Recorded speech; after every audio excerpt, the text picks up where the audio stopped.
Okay, I've shown you my go-to method for sewing knit bands. If you haven't checked it out yet, check it out right over here. There will also be links in the description below.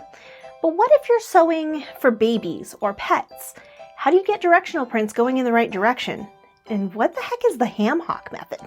Hi, I'm Allie, the literary sewist. Here in my crafting castle, I create projects inspired by the books I review. But in this video, I'm going to show you a few more tips and tricks for sewing bands perfect every time. And if you're new here, please consider subscribing to my channel for future installments of my bookish sewing goodness, including book review inspired sewing projects, book chat, and sewing tutorials just like this one. Tip number 1, working with tiny bands. Before attaching, fold the band in half, clipping the ends and marking the middle.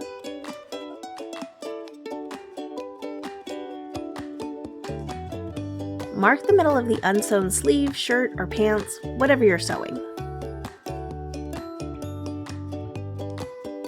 Attach the two middles together, then match the ends.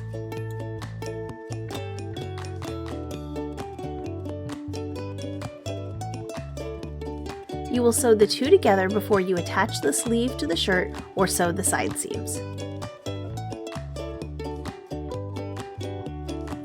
If you've already sewn the side seams together, you can use the original Perfect Bands method.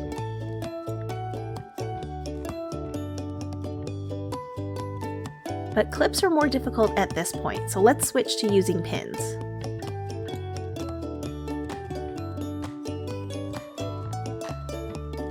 Attach the band to whatever you're sewing, just like larger items.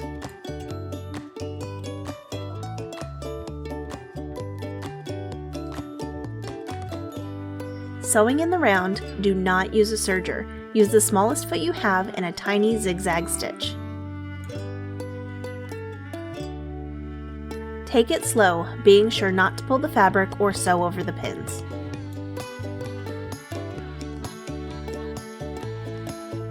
Flip the fabric around so the seam is pushed away from the band, then top stitch. The top stitch will hold the unfinished seams down.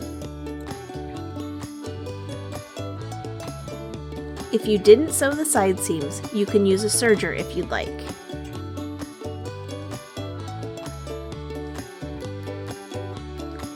Once the band is attached, you can sew up the side seams and/or attach.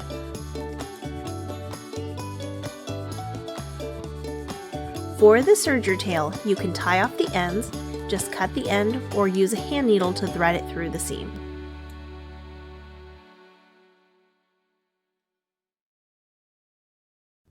Tip number 2, working with directional fabric.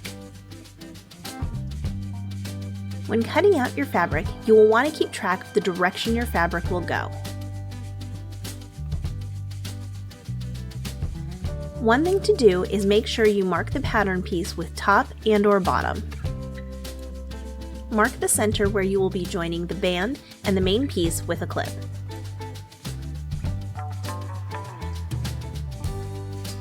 Then fold your band in half and quarter like normal. Put a second clip where the center front mark is at.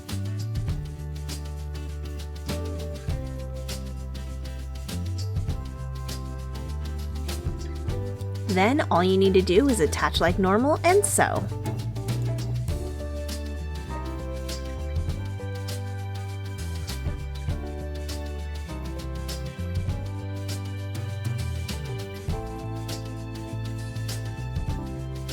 Just open up and check for your own sanity that things are going in the correct direction.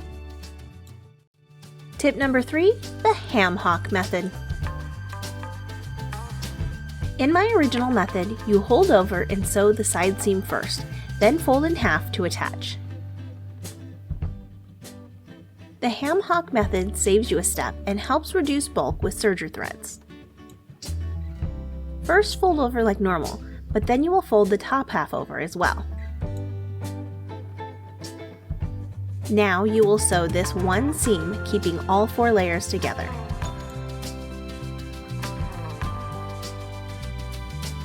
You've sewn the single seam, so grab 3 layers and flip the 4th layer over the rest. With my original method, you would have a thicker side seam. I don't personally like this method because it leaves a little bump at the fold over, but this can be super helpful with those tiny bands or when you're running low on thread. Thank you for joining me today. I had a great time showing you my tricks for sewing knit bands. If you learned something new or figured out how to make your bands even more perfect, please give this video a thumbs up. And if you haven't already, please subscribe to the channel. Make sure you ring the bell to be notified every time there's a new video uploaded for more sewing tutorials and all kinds of book chat. Until then, see you next time.